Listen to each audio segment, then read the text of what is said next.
Ladies and gentlemen, we're here for a public meeting on the comprehensive wastewater management plan that we're presenting.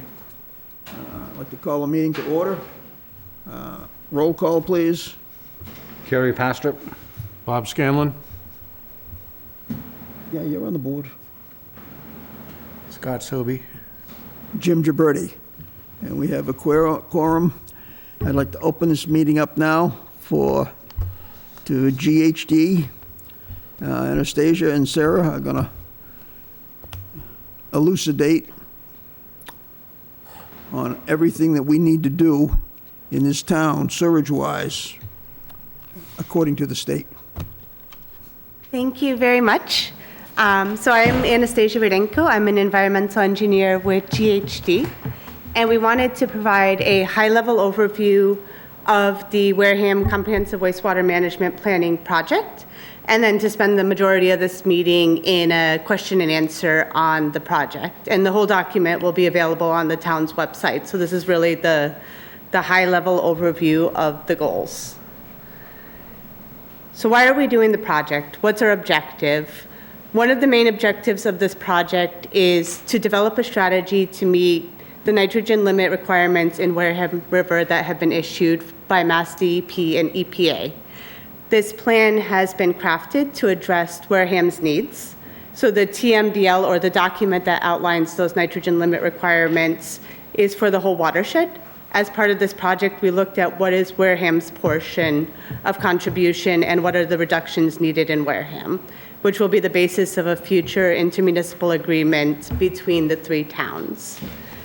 And the other major goal of the project is to develop a strategy to maintain Wareham's existing wastewater infrastructure. As part of the project, we looked at options to expand sewering to areas with high concentrations of septic systems, both to pick up areas with public health needs and areas in the Wareham River watershed to help get those nitrogen limit requirements.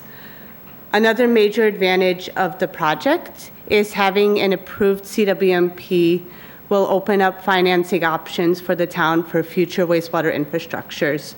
So this is a critical component of what the State Revolving Fund through Massachusetts is looking for, which is access to low-interest loans in their priority list of projects that they will finance. Overall, these goals are accomplished through an adaptive management plan. So the goal of this plan is to provide a roadmap and next steps of the evaluations that the town needs to complete.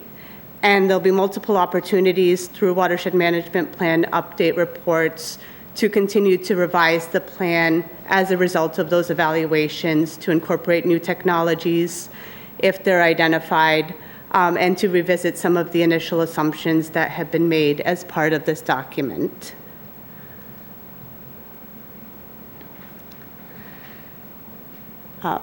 So Wareham needs to reduce the amount of nitrogen that's entering the Wareham River. Why?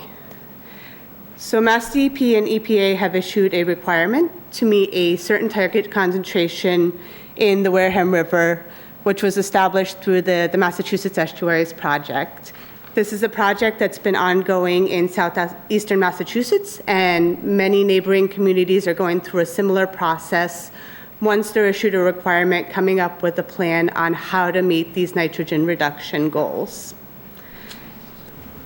The study behind the TMDL, or total maximum daily load limit, indicates that the majority of the excess nitrogen is coming primarily from septic systems within the town and the town's cranberry bogs.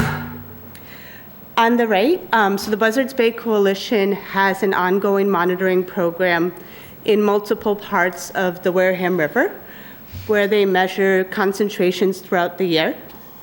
You can see the total nitrogen concentrations.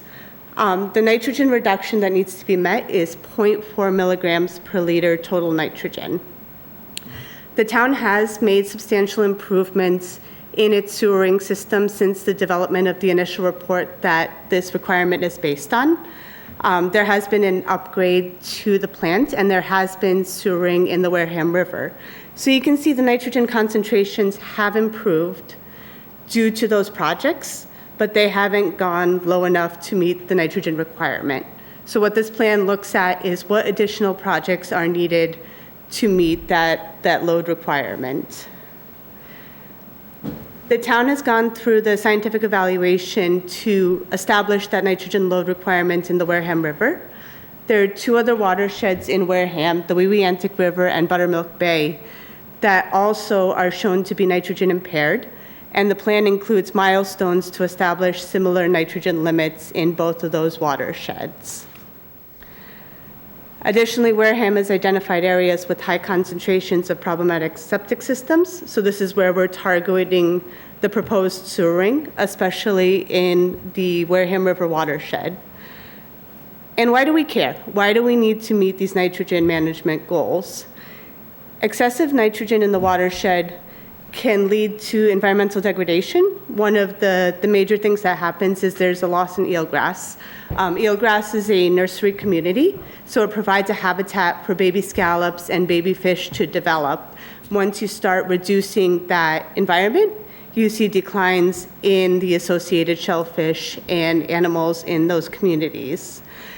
It also increases the risk of algal blooms and the risk of fish kills, which has been seen in some neighboring communities that have similar TMDLs, and is also associated with a decline in property values. So the overall goal of meeting this nitrogen requirement is to restore a healthy ecosystem to be able to sustain eelgrass and the native benthic populations, or the native populations of the river.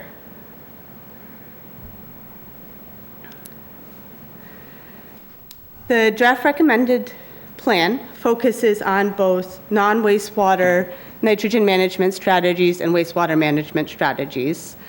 The report that was used to establish the requirement looks at different sources of nitrogen coming into the watershed. There's nitrogen coming into the watershed from fertilizers, so there's a recommendation to implement a fertilizer bylaw, which would help reduce the nitrogen from fertilizer. There's nitrogen coming from stormwater. There's a recommendation for a stormwater best management practices program to help mitigate and reduce the amount of nitrogen coming from this source. And something fairly unique about Wareham is about 20% of the overall controllable nitrogen coming into the river is from cranberry bogs. Buzzards Bay Coalition has done a substantial amount of work looking at potential projects for cranberry bog restoration, and the plan does outline next steps for several projects to retire and potentially restore select bogs to reduce the nitrogen coming from those sources. Those strategies are coupled with a wastewater nitrogen management strategy, which looks at an expansion of the sewer system. And what we have outlined on the map are areas that have been identified for potential expansion. The areas that will need to be expanded will be determined by where the wastewater that's treated is discharged. So the town currently treats wastewater at the Wareham Water Pollution Control Facility.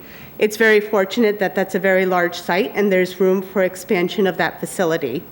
However, the town is capped by the discharge, which currently goes to the upper reaches of the Agawam River in a very shallow part of the river. And if we continue to discharge into the Wareham River or increase the discharge into the Wareham River, we have to offset that load through sewering. So if we can get the load outside the river, it decreases the overall amount of sewering that's needed for the plan. So the major recommendation of this plan is to continue to evaluate ocean outfall options in Wareham, to look at relocating that existing load and future load outside of the degraded watershed. As part of the project, we looked at two alternatives. The one on the left looks at the infrastructure that's needed if we maintain discharge within the Wareham River watershed, so to the upper reaches of the Agawam River. And the one on the right looks at if we remove that load. And these are planning level numbers that would be refined, but what it shows is the cost of the outfall and the cost of the additional sewering that would be required to keep the discharge in the Wareham River are fairly comparable. However, by moving outside of the watershed, you open up a substantial amount of capacity beyond what is needed for this plan that could potentially be used for regional solutions that could potentially also be used to address the other two impaired watersheds in the community. So what are the next steps to evaluating ocean outfall? The Massachusetts Ocean Sanctuaries Act outlines the requirements for the application of a new permit or a modified permit for a wastewater outfall in an ocean sanctuaries, which is what this project would be. For this project, we're focusing on what would a Wareham-only solution look like. So this would be an outfall that's within Wareham itself that could potentially serve regional entities in the future, but would be a primarily Wareham-driven solution. And we're showing the two locations that initial hydrodynamic modeling has indicated may be a good location for the outfall.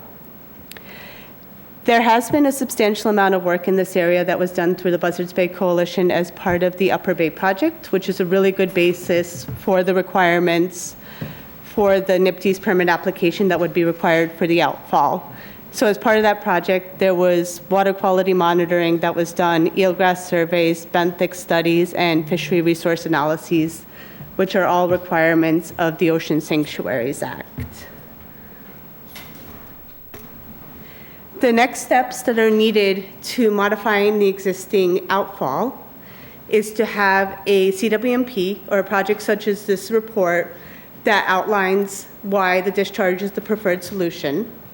So the next step for this report, when it's accepted for the town, is to submit it to the MEPA process, which is the process for regulatory review and public comment review. So this is when Mass DEP and the other regulatory agencies that are involved in these types of projects would review, provide comments on the project, and allow us to finalize and gain approval of the plan. There would also be modeling that's required, both of the groundwater aquifer, to make sure that we can take out that amount of water from the aquifer, and then of the proposed outfall location and the development of a conceptual layout.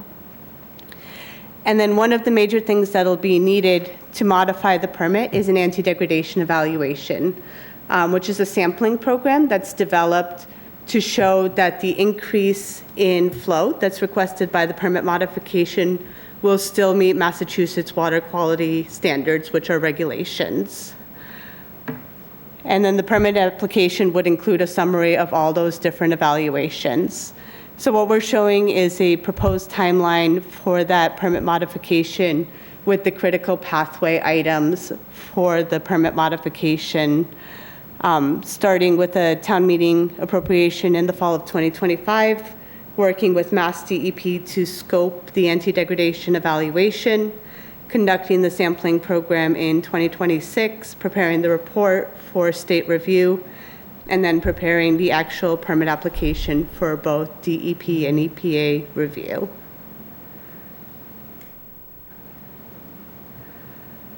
So as I said, this was a very high-level overview of some of the major strategies that are outlined in the plan. And I wanted to open it up to see if there were any questions, any comments that we could answer. Anybody out there have any questions, comments? Yes, sir. Sure, I have a question. So, my name's Josh Wrights from an oyster farm. Yeah, please. I can. Thank you. I keep forgetting. Thank you. My name's Josh Wrights. I'm an oyster farmer in the Wareham River, as is Phil Charluce and my wife behind me. And, you know, we're very grateful for all the town has put into the sewer system. Like, since the time I've been growing shellfish in the river, it's improved dramatically. There's just a lot of concern about increased discharge to the river itself. And just wanted to make you guys aware that aside from all this work, there's hydrodynamic modeling that the State Division of Marine Fisheries is doing as a regulatory process around shellfish farming. And if it doesn't meet a 1 to 1,000 dilution where you are, you know, we're done. So right now, we're not even sure where that's going to land with current discharge, but when we see the level being doubled or even tripled, you know, we're done effectively. And that is? Unless the outfall is moved somewhere else, which is on the table, and I'm heartened to see that that's still in discussion. So I would very much be a proponent of that option. And you're absolutely right that if we move it outside, we have much better tidal flushing, and that 1 to 1,000 and the 1 to 32,000 that the FDA requires become much smaller. I've seen the hydrodynamic Yes. modeling on that. It's impressive how much flow there is in the canal. But I know it's political too, right? You're moving it to another town, and that's a challenge. But, so yeah, I saw the footnotes in this draft impact report where the assumption was all the discharge of growth to the plant would be to the Wareham River. And, it might meet the nitrogen loads, but there's a lot more to, outfall than just nitrogen. And, yeah, we're very worried about the whole situation going forward. So, but thank you for all the work you guys do. Just so we've had years of discussion now on outfall to the canal. Yep. And, we're now focusing more on the potential outfall through Wareham and a Wareham-only utilization. Is that because just politically it's hard to get done? Part of it's that, yeah. But it would make more sense for the town of Wareham to have that outfall to the canal for future growth for the town. And also, when you start looking at the surrounding area, many of the surrounding towns have got issues that they are addressing or not addressing, depending on what it is you're talking about. That it's at a point in time, they'd probably have to come here, and we would become a hub. You can call it regionalization, a hub, or whatever you want to call it. But we would be a focal point because we've got an existing plant, a functioning plant that's well meeting the standards on nitrogen at the moment. The biggest problem that exists over and above anything else is discharge. And if we can get the discharge to the plant, that addresses your issue and everybody else that's a shellfish farmer. It also addresses just the fishermen's issues alone, Right. as well as the issues that the state has, which they keep changing them and adding new ones all the time. You know that. So I mean, to me, I think the most dynamic thing that this is showing up is that if we can get a pipeline to the canal, the direction we've been kind of playing with right now is a moment would actually solve two purposes. One, we could sewer a whole bunch of areas that won't get sewered at the present time, as well as reducing all of the treated effluent that goes into the river at this point. Great. Yeah, well, I'm glad it's still being discussed because it's important. And I know it's a challenge. And if you need support from some group or businesses, we're happy to do it. Mr. Chair, may I ask a question? Yes, ma'am. Where are your grants located? Well, two of them are just inside Long Beach. And then Phil, I'm off of like Edgewater Drive, kind of, at the end of Edgewater Drive. I don't know. Okay, so you're inside Wareham River as Yes. opposed to being on the other side where Yes. Bessie and Yes, some of the we're- others, we're or right by in the the Maritime, you're inside the river. Exactly. Thank you. Just so you know, we're kind of up against a hard limit on the discharge into the river. And I don't think the state would allow very much more, if any, increase.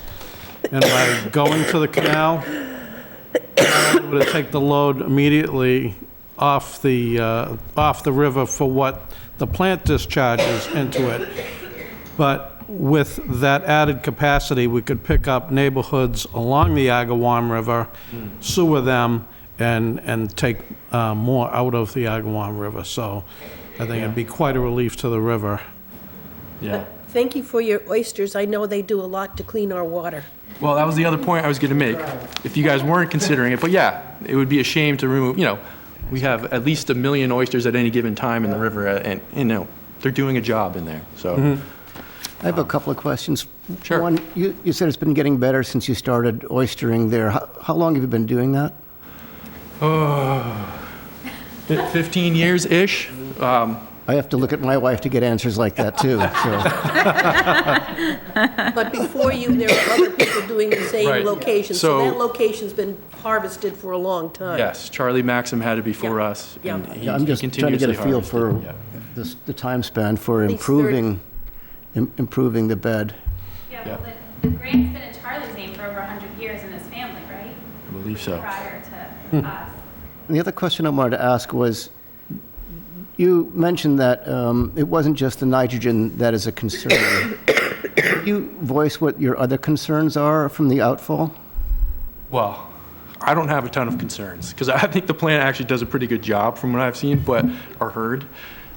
But the State Division of Marine Fisheries and FDA is saying they're worried about contaminants of emerging concern. They're failing to sort of name actual chemicals in that whole thing, PFAS. which is why they're pulling, number-based dilutions sort of out of a hat, so to speak. Yeah, I didn't know if you were worried in particular about microplastics or PFAS or other recalcitrant molecules that might get right through the sewer plant, antibiotics, other pharmaceuticals. Right now, things seem pretty healthy in the river, like natural oyster propagation. There's a lot of wild oysters in the river. It's pretty healthy right now. So Okay, Could just so you know, we also have the same concerns. We want to make sure that what we're putting into the river is clean, or as clean as the current technology can make it. agreed. Thank you.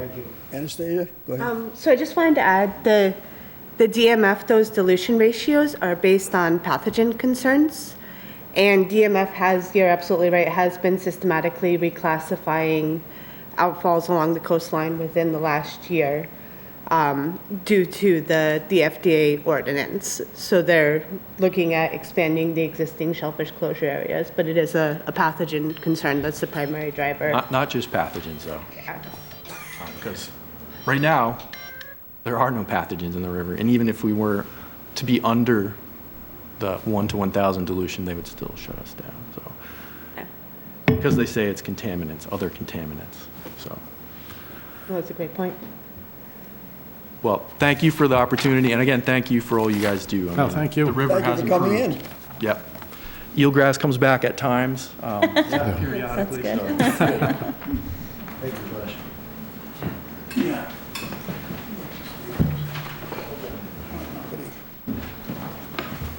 Yes, sir. Hello, and thanks for the opportunity. I would ask that, my name is Jim Manise, Cranberry Highway. I would ask that you add the appendices and the figures referred to in the document and the maps to the document you have online so that I can actually look at it and make sense of it. I make sense of it somewhat, but the mapping that you put up, the outfall in the areas, that helps instead of going through and identifying the streets and the areas that you mentioned.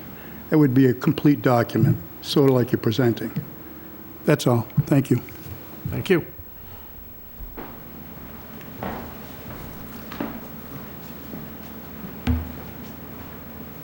And here I thought we'd do it all in a phone booth. Is it our turn now, Mr. Chairman? Yes, it is.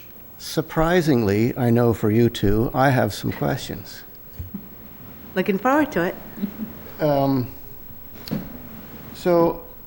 the document you've given us before, the draft document, under environmental needs, you have a table listing the watersheds, and you mentioned them briefly here.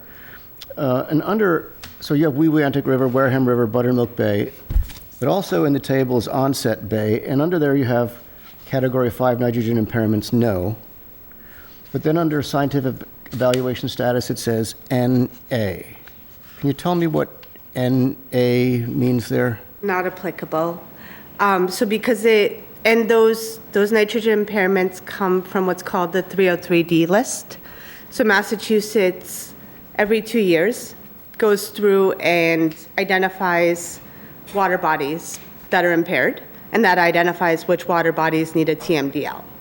So the Wee Weantic River and Buttermilk Bay are on the 303D list. Onset Bay, at this point, has not been classified as nitrogen impaired. So the NA means that a scientific evaluation is not needed to determine the maximum amount of nitrogen because it's not impaired at this point. So at some point, they must have done some kind of nitrogen monitoring to realize, to make the assessment that it was Likely, yes. not applicable. Likely, yes. Okay. You wouldn't know how long ago that was done? 2015, like the others, or? Do not, but that list is updated every 2 years. Okay. So it is looked at fairly frequently, and there are new water bodies that are added with each iteration. Okay. Would you mind updating us on the Yes. last time that was updated? Yes, we can provide that information. Okay.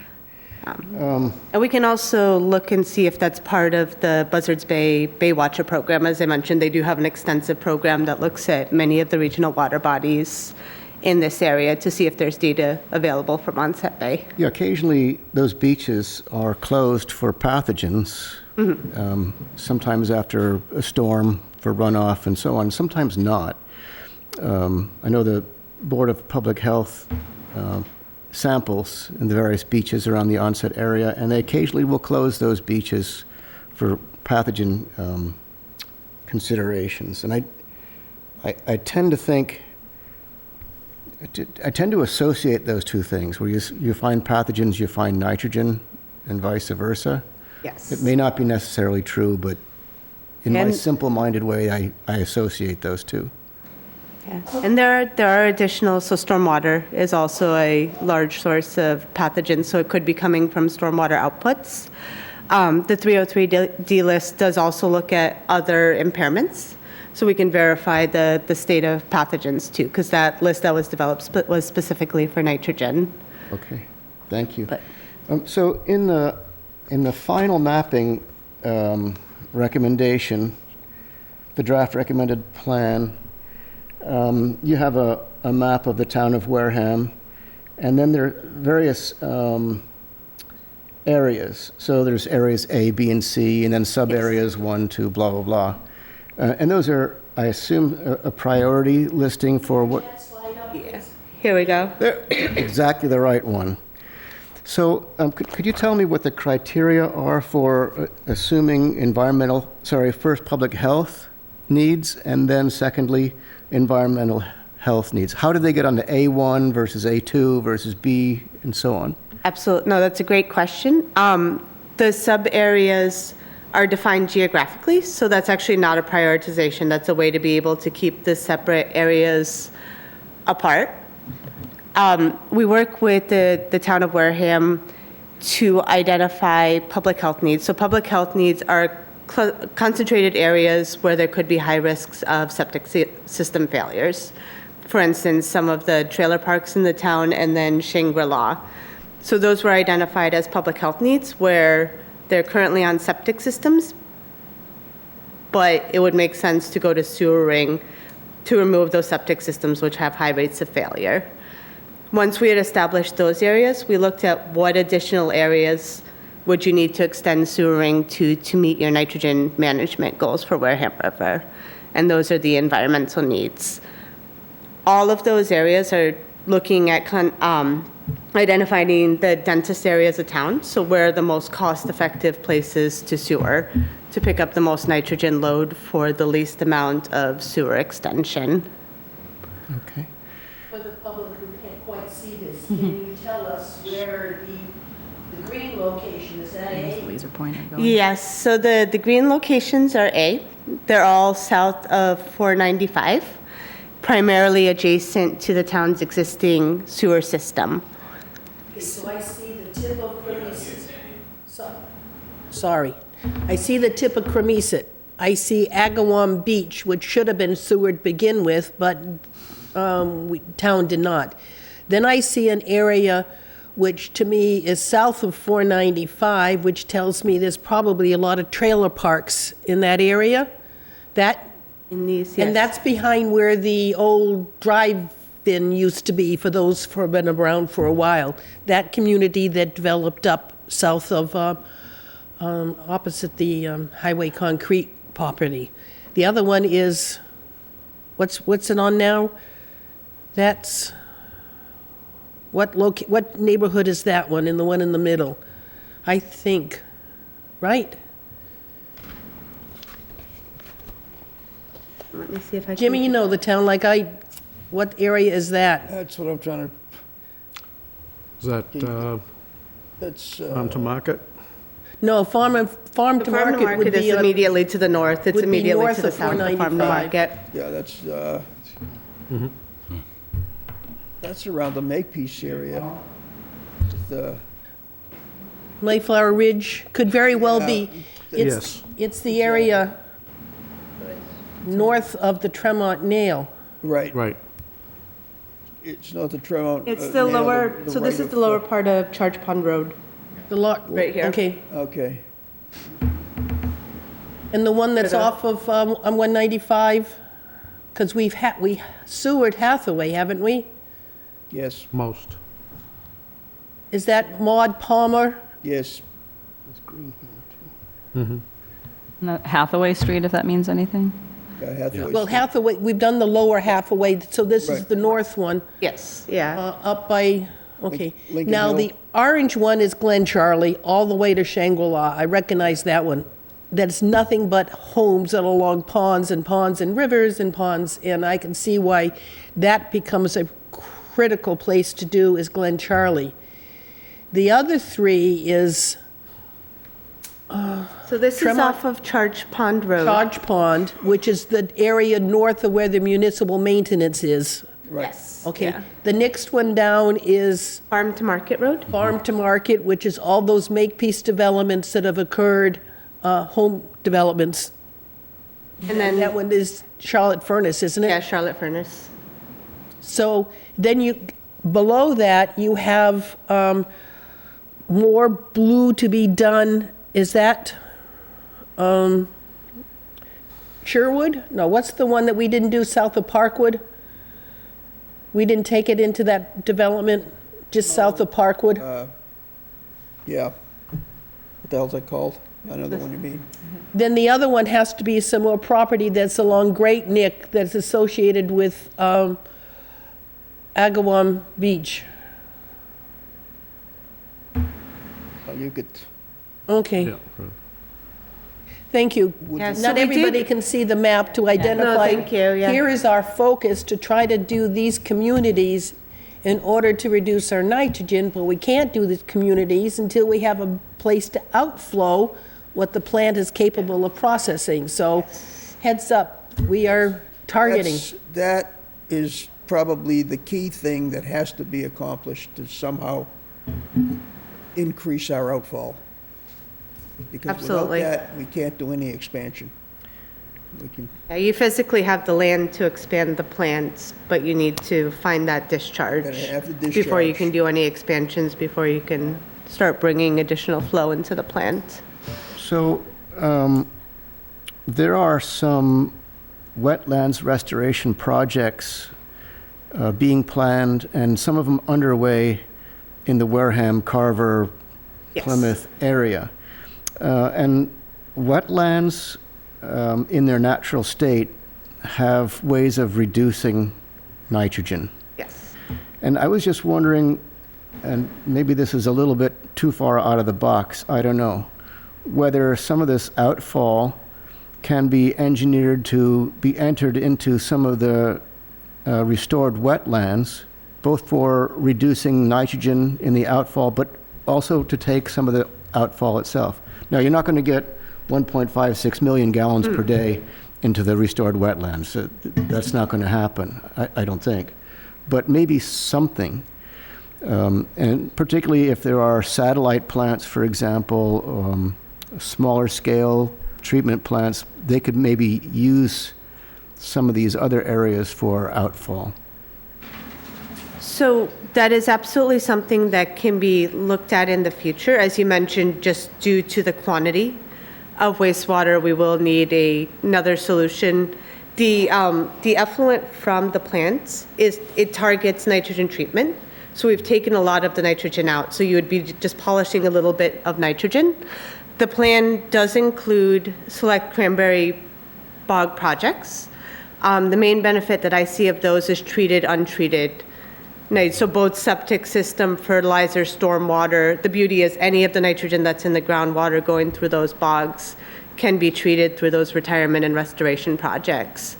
So I do think there's absolutely a place for them in the plan, but for that untreated load in the north. But there are communities that are looking at constructed wetlands to do exactly right, to polish at the end of the treatment process, and we'll continue to follow that. And again, there's multiple opportunities to incorporate that if that does become a promising technology. And then, I don't know if this is the final question or not, but to cut to the chase, the bottom line for this 20-year project in 2024 dollars is, I think, $596 million. So just doing a little math, our annual budget right now is $8.5 million. And I did the math here somewhere.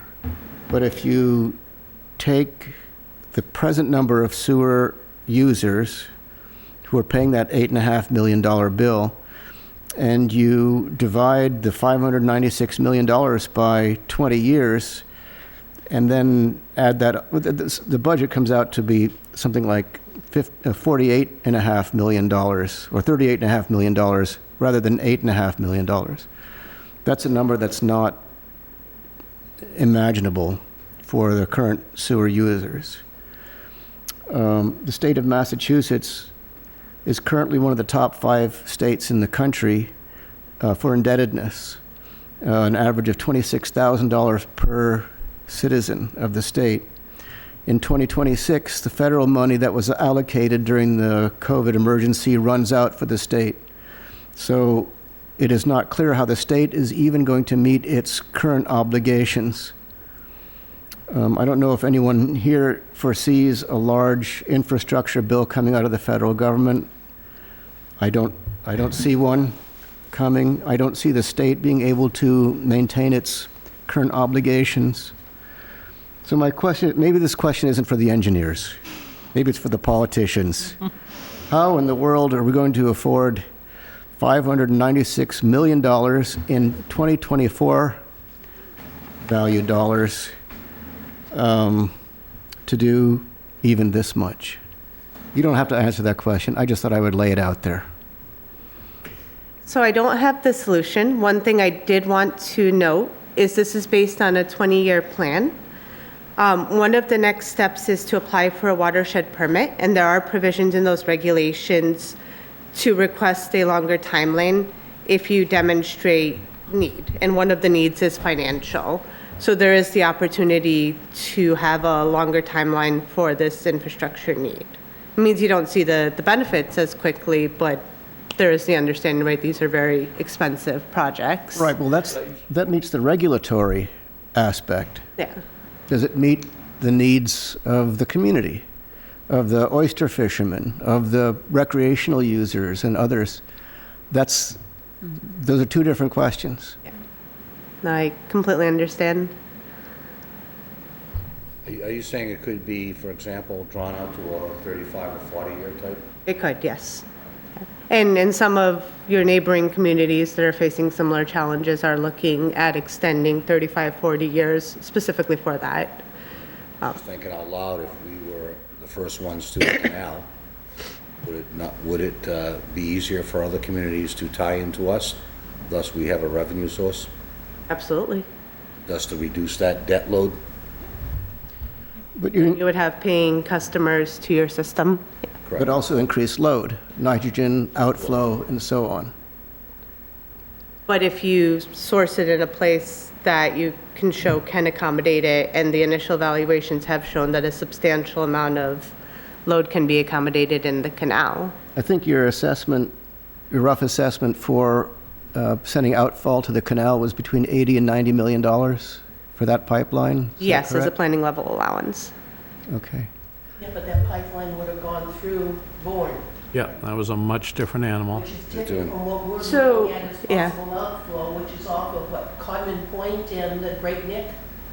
We have looked at, so we did do a preliminary analysis looking at a Wareham-only solution for these. It's the same order of magnitude. Again, that number would be refined as we developed a conceptual layout.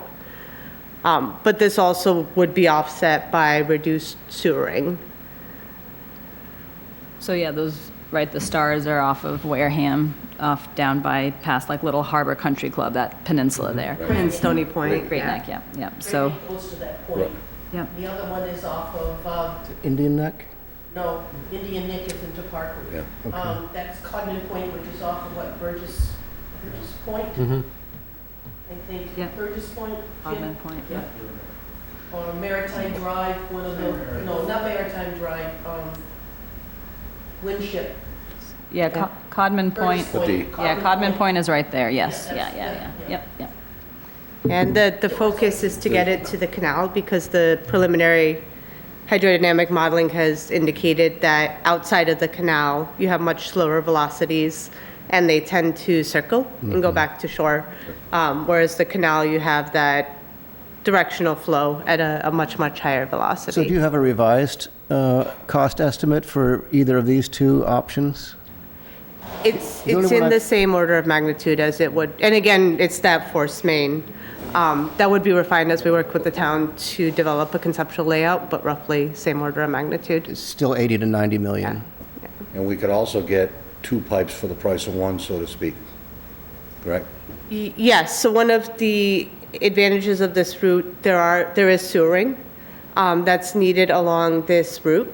So we could look at opportunities to do the two projects together to have savings in construction. But wouldn't you have to send the, what does Sandy say, product? Product? You have to Discharge, yeah. Send no, not the discharge, the product from the homes.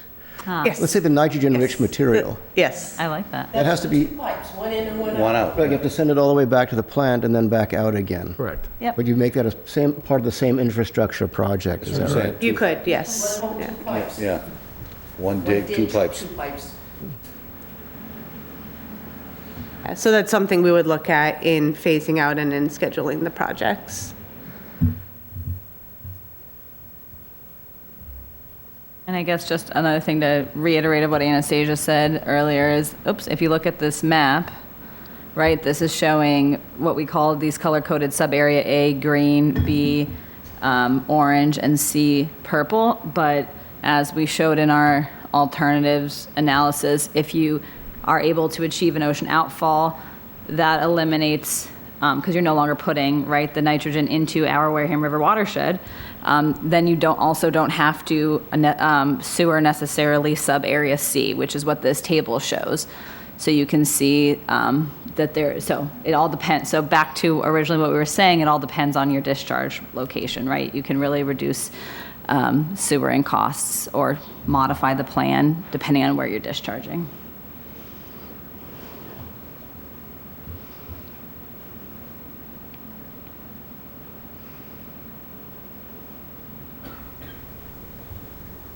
I guess I would add that Wareham is uniquely situated. We're lucky to be so close to the canal. I mean, from the plant to one of the proposed outfall sites is under 3.5 miles. Communities across the country would like to be sitting where we're sitting, I think. And the return on investment on getting to the canal, I think, would be the best bet. We'd make out well. Like you said, we could significantly lighten the load on the Agawam River, making it unnecessary, I guess, to sewer some areas that otherwise would most definitely have to be sewered to meet the nitrogen levels. So I think it's well worth looking at. And coupled with that, you are fortunate to have a site for your existing plant that has good potential for expansion, both for Wareham and potentially for other. Yes, and like you said, regional- once the money is laid out and we hypothetically make it to the canal, then we can take on customers. We can take on other towns and be in a money-making situation, so the project would come back and hopefully pay for itself over time anyways. Is there any idea of timeline? Let's say that we decided in the next 6 months that, or year, that this is the direction we'd want to go with something at Burgess Point or out somewhere out there. with all the permitting and the planning and grants and all that stuff, how many years out are we from turning the taps, as it were? The ribbon cutting. Yeah, in a very aggressive approach. Okay. About 5 years. That is assuming that all the permits are streamlined. As you know, regulatory review is outside of the town and consultants' control. But if those timelines can be maintained, I would estimate about 5 years So I'm to hearing, get through all of the evaluations and the permitting that's required. so I'm hearing you say about 10 years. I like that answer better. Okay, all right. So 5 to 10 years. Yeah. And then is there kind of a robust estimate then, if we went in this direction and sewered those areas, getting two pipes for one dig, what the cost would be? Have you put that kind of plan together? We have not, but we can work to do that as we refine the conceptual layout. So we've looked at a very high level of what are potential routing, and then we can refine that coupled with the sewering areas. But that would not be part of the CWMP, is that right? That'd be a That separate would be part of a future evaluation. future yes. evaluation. Yeah. That would be geared towards meeting the requirements of the modified NIPD's permit. And the plant is currently being modified with higher capacity.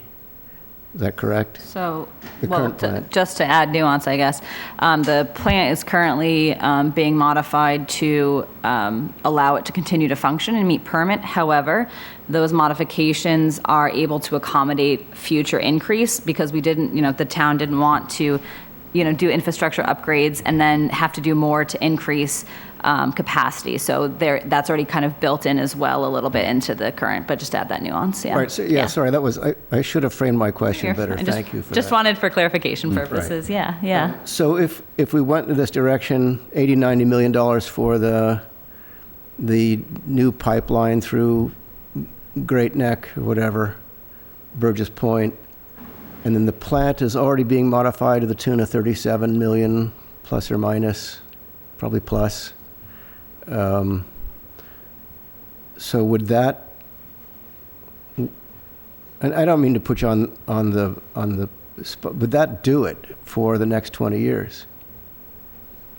No, so this table shows you, I'm sorry, I'm just gonna use the laser Yeah, pointer go here. ahead.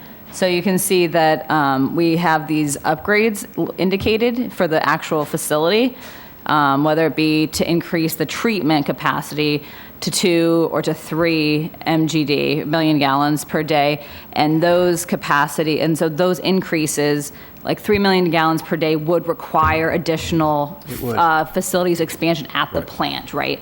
So currently the specific upgrades that were done are taking into account as much as that can with the costs, that was done for the current project, but it doesn't bring us up to a full, for example, 3 million gallons per day. We do actually have that expansion.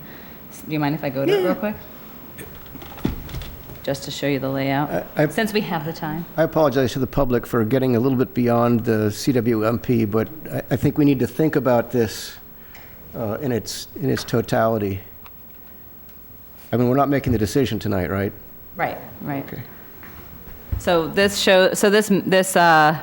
map figure shows the phase upgrades at the facility, and it's color coded so you can see that the current project is what we call phase 2 in gray, and you can see that it's, so let me get my laser pointer again.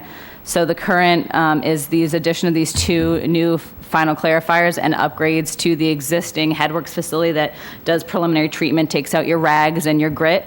And so those are also sized to handle additional capacity more than we have now to think about the future, right? However, then if we go to the next expansion, the green, 2 million gallons, then you do need additional infrastructure at the facility to be able to treat that, to get your up to 2 million gallons and for the permit discharge. 3, isn't it? 2. The green is 2. I thought we were at 2 now. So the nuance, if you will, is that the The plant is sized for 2 million gallons by holding in these equalization basins the peak events. So the facility isn't sized to treat with the peaking factors. And this 2 million gallons, and you can correct me if I'm wrong, Mark, but is also for being able to then you could actually discharge too, but if you get an increased permit.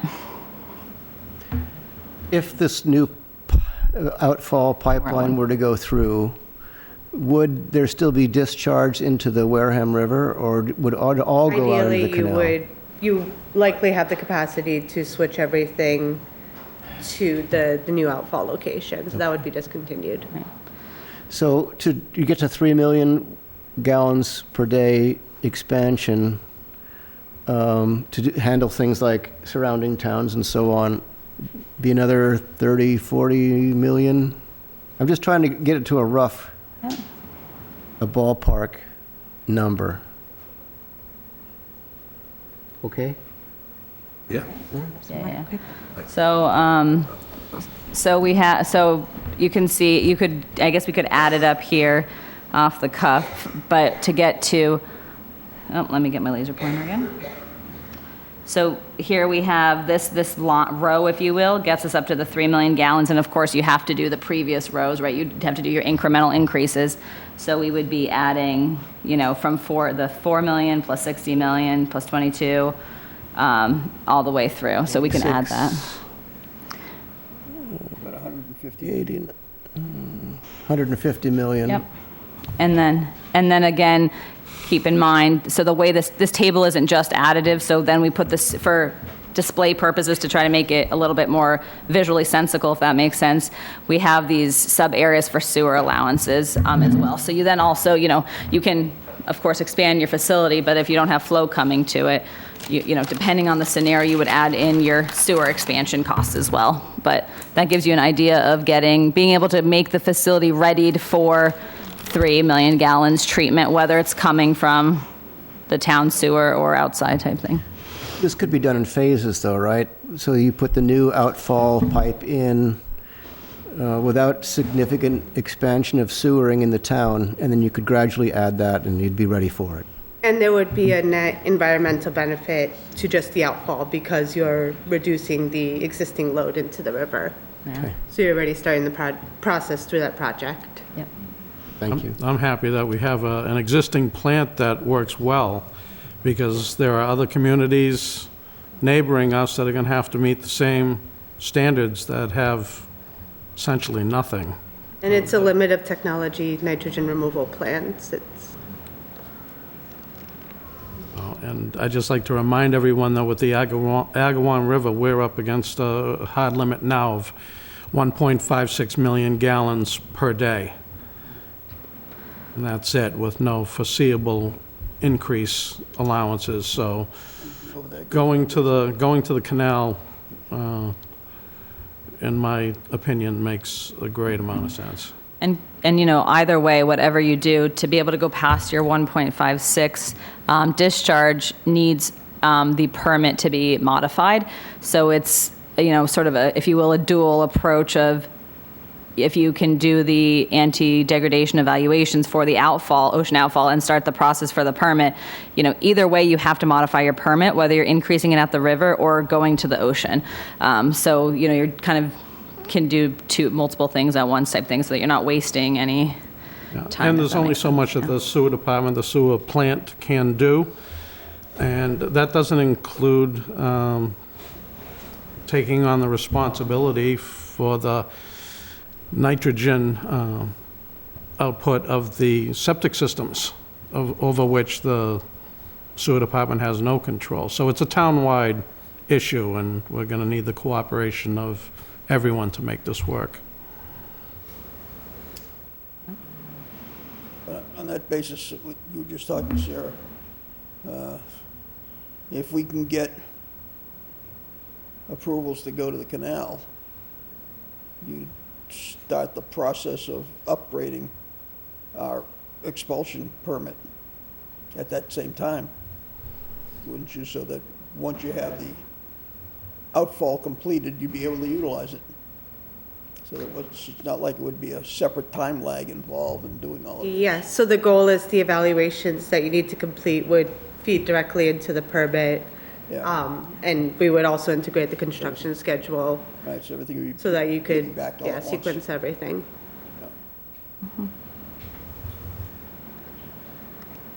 I mean, for the shorthand is, we need to get to the canal.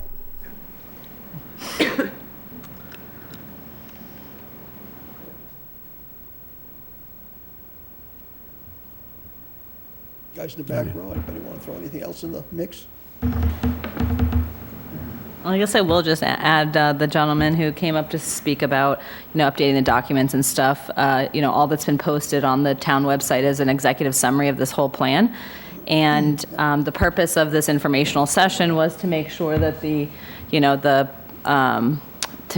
public has an opportunity to hear about this, give input. The sewer commission is still making sure that they have, giving their final input before a final, one that the town will approve will be actually submitted to regulatory review. So I think the town really appreciates having the public be able to come out. And so things will be updated as soon as, they get updated. Yeah. The only other thing I would ask for is that map of the A, B, and C, the blue, green, and red area, or orange areas. I would love to have a copy of that I could see better. I have a printed copy, sure. it's about this big. So is there some way you can get that to us electronically so we can Yes. blow it up? Absolutely. Yep.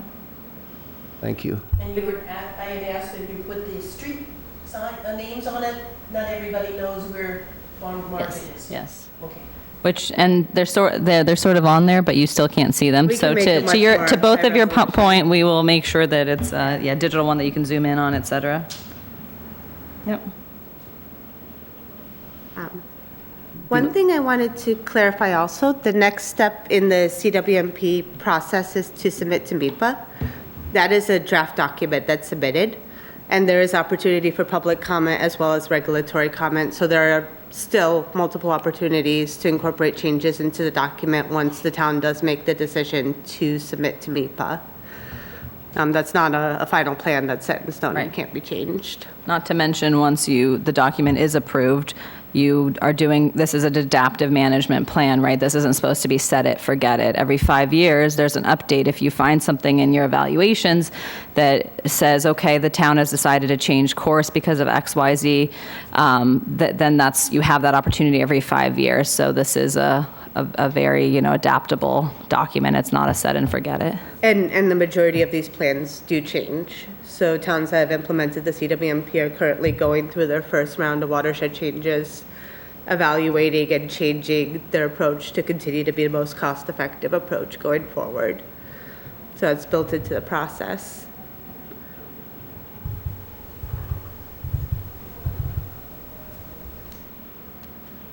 And to Mr. Muniz, I really thought that we had a full draft of the plan on our website, and the plan is now limited to just 10 pages. I thought we had a full draft. It's a much longer Sorry. document. To Mr. Muniz's point, I thought we had a full draft of the CMP on our sewer website. I looked at it, and it's only 10 pages, which is not what I expected. I thought we had everything there. No, the executive summary is the 10 That's pages is there. what's I thought uploaded. we had a full No, we were going to wait until we had everybody's, comment, initial feedback, and then to update it, to then get it So that on. explains when Mr. Muniz made the point that I thought it was complete, and it's not. It was just the summary. Gotcha. as opposed to Yeah, the- correct, yes. Is it So- a good idea to post the whole thing if it's not been Well, I approved? expected the whole thing to have been posted. That wasn't the question. It wasn't, Right, I would wonder if it's a good idea to post a draft version before it's been approved by any body. Well, everything would come in with the word draft across every page, Okay. just like the executive session says draft on every page, so. Yeah, you tell us, we're happy to, whatever you want posted, whatever's most beneficial for the process to help everyone understand, and, yeah, You post the whole, okay, sounds good.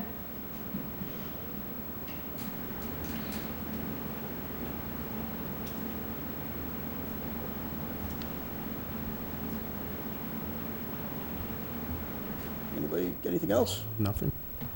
Nothing. I'm good. Nothing else? Are we, You ready? yeah, are we able to do this now? I make a motion, we adjourn at 6 o'clock. I second the motion. And all in favor? Aye. Aye. Aye.